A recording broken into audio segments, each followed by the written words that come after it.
Now we're going to look at some of Calhoun's words that illustrate his beliefs. We're going to take a look at his remarks in February 1837 on the topic of slavery, an excerpt at least. We of the South cannot surrender our institutions. To maintain the existing relations between the two races inhabiting that section of the Union is indispensable to the peace and happiness of both. Be it good or bad, it has grown up with our society and institutions and is so interwoven with them that to destroy it would be to destroy us as a people. But let me not be understood as admitting, even by implication, that the existing relations between the two races in the slaveholding states is an evil. Far otherwise. I hold it to be a good, as it has thus far proved itself to be, to both, and will continue to prove so if not disturbed by the fell spirit of abolition. I appeal to facts.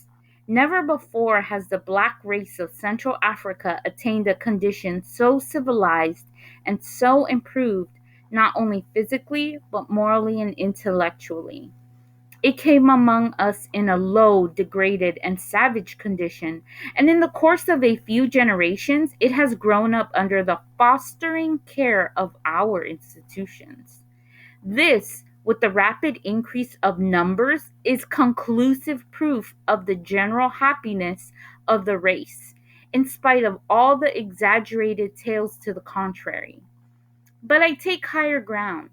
I hold that in the present state of civilization, where two races of different origin and distinguished by color and other physical differences, as well as intellectual, are brought together, the relation now existing in the slaveholding states between the two is, instead of an evil, a good, a positive good.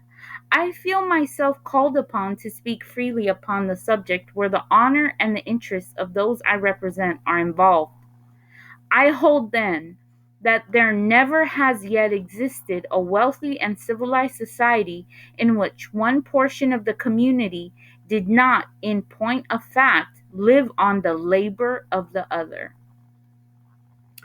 So, here, the first thing I want to highlight is his strategic word of the use, it. We've already talked about the peculiar institution and the strategic choice of people not to use the word slavery. And you can see he refers to slave holding states, but he's very careful about saying slaves or slavery itself. The other three highlights identify central ideas of his writing. First one, without it, we will be destroyed as a people, right? And it is slavery.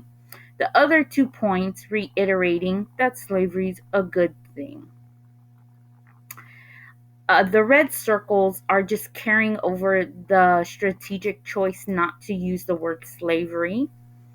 And on top of the central ideas identified in yellow, we have some information highlighted in pink. So let's talk about the pink information.